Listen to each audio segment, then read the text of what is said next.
Perkenalkan, nama saya Mutmena Putri, NIM H02222017, kelas Pendidikan Matematika 2022B, Universitas Sulawesi Barat. Nah, pada video kali ini saya akan mempraktikkan bagaimana cara menguji validitas, reliabilitas, tingkat kesungkaran, serta daya pembeda pada tes objektif soal pilihan ganda dengan menggunakan aplikasi SPSS dan juga Excel. Sebelumnya, yang pertama, apa sih itu SPSS? Nah, SPSS adalah perangkat lunak yang digunakan untuk menganalisis dan mengolah data. SPSS atau Statistical Product and Service Solution adalah perangkat lunak yang digunakan untuk menganalisis dan mengolah data dalam penelitian kuantitatif. SPSS merupakan aplikasi yang populer di kalangan peneliti dan statistikawan untuk membantu melakukan perhitungan terkait analisis data. Nah, SPSS ini adalah aplikasi yang mempermudah kita untuk menghitung dan juga menganalisis data. Sedangkan Microsoft Excel adalah program aplikasi lembar kerja spreadsheet yang memungkinkan pengguna untuk mengolah dan menghitung data numerik. Pengujian yang pertama yaitu menguji validitas sebuah data. Di sini saya menggunakan aplikasi SPSS. Nah, sebelumnya apa sih itu uji validitas? Nah,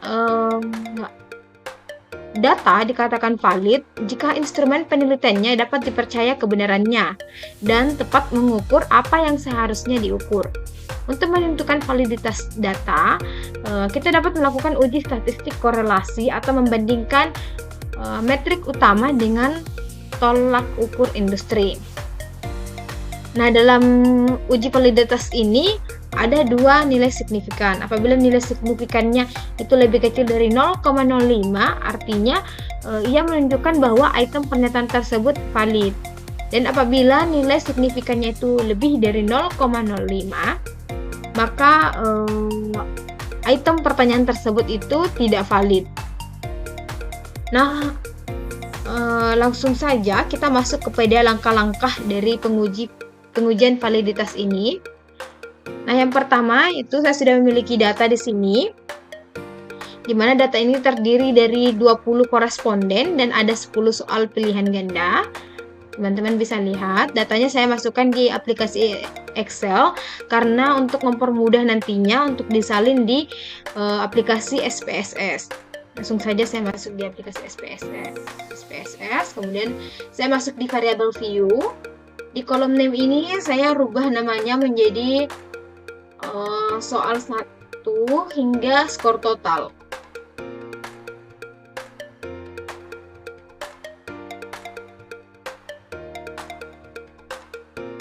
Kemudian skor total. Kemudian pada kolom desimal kita rubah menjadi 0 karena data yang kita ambil itu tidak dalam bentuk bilangan desimal. Kemudian pada kolom measure kita rubah semuanya menjadi scale. Ini kita rubah scale.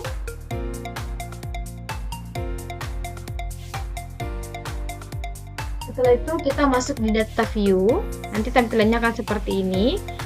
Nah, kemudian kita ambil data yang telah kita buat tadi di aplikasi Excel, kita blok datanya, lalu kita salin, kita masukkan di SPSS.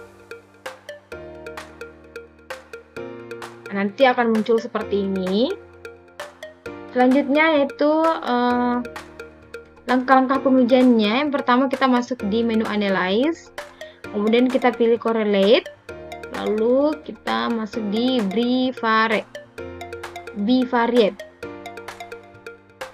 Nah, kita blok semuanya, lalu kita pindahkan ke Variables, lalu kita klik OK. Nah, ini adalah tabel korelasi.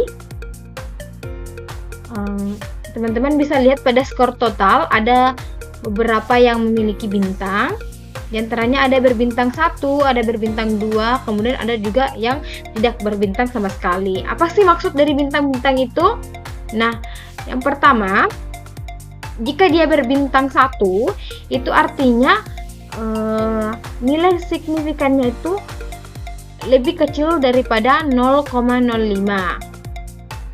Atau bisa dikatakan tingkat kevaliditasnya itu berada pada 95%. Kemudian untuk yang berbintang 2, itu berarti signifikannya itu lebih kecil daripada 0,01 atau nilai validitasnya yaitu berada pada 99%. Sedangkan untuk yang tidak berbintang itu karena nilai signifikannya lebih besar daripada 0,05 yang berarti dia tidak valid. Nah,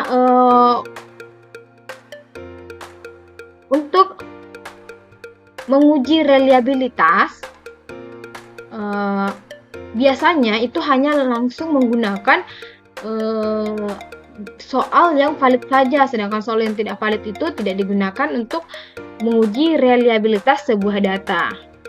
Baik, pengujian yang kedua yaitu uji reliabilitas sebuah data. Kali ini saya menggunakan aplikasi Microsoft Excel. Apa sih itu reliabilitas data? Nah, reliabilitas adalah indeks yang menunjukkan sejauh mana suatu alat ukur dapat dipercaya atau diandalkan. Nah, data dikatakan reliable jika instrumen yang digunakan beberapa kali untuk mengukur objek yang sama akan menghasilkan data yang sama pula.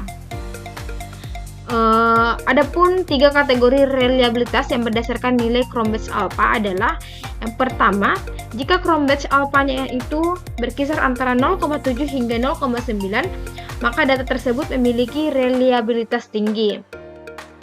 Yang kedua, jika nilai Cronbach alpha-nya itu berkisar antara 0,5 hingga 0,7, maka data tersebut memiliki reliabilitas moderat. Dan yang terakhir adalah jika nilai Cronbach alpha-nya itu kurang dari 0,5, maka data tersebut memiliki reliabilitas rendah. Langsung saja kita masuk kepada langkah-langkah untuk menentukan nilai reliabilitas sebuah data. Di sini saya sudah menambahkan instrumen, yaitu ada jumlah soal, hitung, variansi setiap soal, dan juga ada variansi total. Nah, instrumen-instrumen inilah nanti akan digunakan untuk menjadi alat bantu guna untuk mencari reliabilitas data tersebut. Yang pertama yaitu jumlah soal. Nah, jumlah soal kita bisa langsung saja menggunakan rumus sama dengan columns. Kemudian kita blok soal 1 hingga soal 10. Lalu di enter. Yang kedua yaitu R-hitung. Nah, R-hitungnya itu bisa saja langsung kita menggunakan rumus sama dengan Pearson. Kemudian kita langsung saja kita blok soal 1 dibahagi dengan jumlah skor totalnya. Sini langsung enter saja. Lakukan langkah yang sama hingga soal ke-10. Ini sama dengan Pearson. Kemudian ini lalu kita bahagi dengan skor.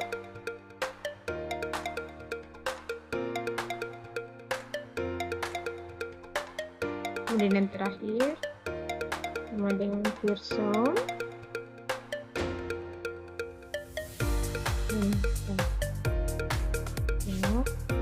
Bahagi dengan skor total. Selanjutnya di sini R-hitungnya kita jumlahkan semua, yaitu dengan rumus sama dengan sum. Lalu kita langsung saja blok ya. Seperti itu. Kemudian yang ketiga kita cari variansi setiap soalnya, yaitu dengan rumus sama dengan part P. Kemudian kita blok ini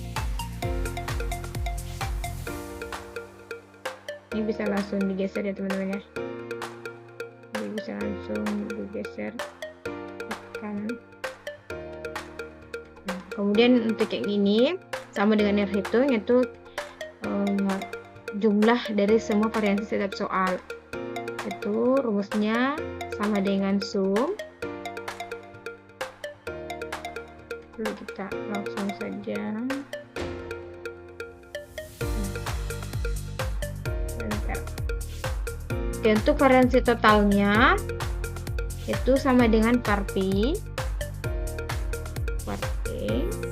kemudian kita blok skor total.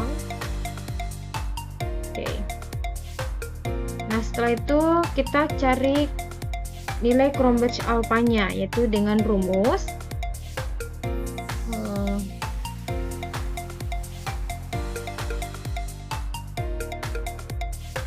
L23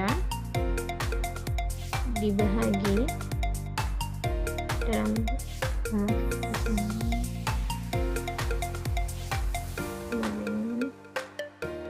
L23 dikurang 1, kemudian dikalikan dengan 1 dikurangi L24 dibagi L25. Nah, teman-teman, L23 itu artinya adalah R hitungnya, kemudian L24 itu adalah variansi setiap soal, jumlah variansi setiap soal, dan L25 adalah variansi totalnya. Setelah itu kita langsung enter. Nah, ini adalah nilai Cronbach alpha-nya, yaitu berkisar di 0,942343, yang artinya data ini memiliki reliabilitas tinggi. Baik, langsung saja kita menuju ke pengujian yang ketiga, yaitu tingkat kesungkaran pada data kita. Untuk menentukan tingkat kesungkarannya ini yaitu dengan menjumlah jawaban yang benar. Nah, untuk menjumlah jawaban yang benar ini rumusnya adalah sama dengan sum. Kemudian teman-teman bisa langsung saja close ini, enter. Lakukan hal sama yang pada soal 2 juga.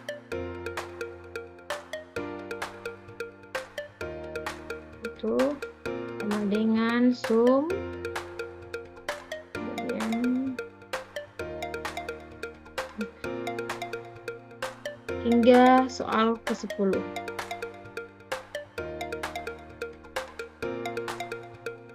Kemudian soal ke-10 sama dengan sum,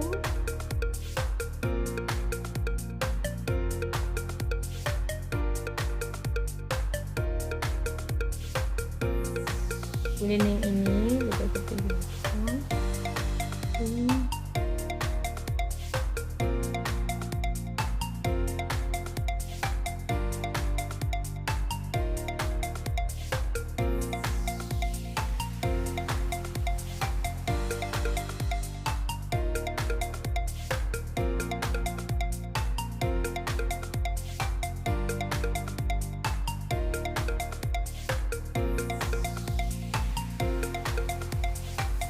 Nah, setelah itu untuk nilai kesungkaran itu kita bisa langsung masukkan rumus sama dengan jumlah jawaban benar pada soal 1 dibagi dengan jumlah soalnya kan ada 10, maka dibagi 10, nanti hasilnya adalah 1,7. Begitu pun dengan ini, hasilnya adalah 1,8. Saya langsung saja manualkan 1,7, 1,7, 1,5, kemudian 1,8, 1,4, 1,7, 1,7, 1,7, dan 16,7.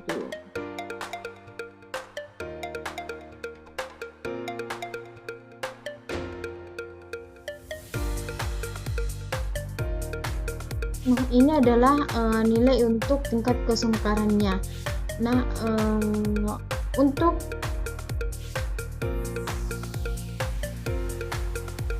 soal yang berkisar antara 0,5 hingga 0,7, kalau pada tabel saya ini ada 1,5 hingga 1,7, itu berarti tingkat kesungkarannya itu mudah, masih dalam kategori sedang. Mohon maaf. Jika dia Nah, ini adalah nilai untuk tingkat kesungkaran pada data. Nah, untuk nilai kesungkarannya sendiri, jika dia berkisar antara 0,3 hingga 0,7, kalau pada tabel saya ini ada 1,3 hingga 1,7, maka soal tersebut dalam kategori sedang. Sedangkan apabila tingkatannya di bawah dari 1,3, maka soal tersebut dikatakan sukar. Dan apabila soalnya di atas 1,7, nah di sini saya ada 1,8, itu berarti soalnya dalam kategori mudah. Nah, untuk pengujian yang terakhir yaitu uji daya pembeda. Nah, untuk uji daya pembeda ini saya menggunakan aplikasi SPSS sama dengan uji validitas. Nah, daya pembeda ini adalah kemampuan suatu soal untuk membedakan peserta didik yang memiliki kemampuan tinggi dengan yang rendah dalam menguasai materi yang diujikan. Nah, daya pembeda juga sering disebut dengan indeks diskriminasi dengan nilai yang berkisar antara 0,00 hingga 1,00. Makin tinggi nilai daya pembeda, maka soal tersebut semakin dapat membedakan antara kelompok tinggi dan juga kelompok rendah. Langsung saja saya masuk kepada tata caranya. Data yang digunakan adalah data yang masih sama dengan yang tadi uji validitas. Namun kali ini saya masuk di analyze terlebih dahulu. Kemudian langkah kedua kita pilih scale, lalu pilih reliability analysis. Nah, semua di sini soal 1 hingga soal 10 kita pindahkan ke items, kecuali skor total. Kemudian kita pilih statistik, kita checklist semuanya, item, scale, dan juga scale if item delete.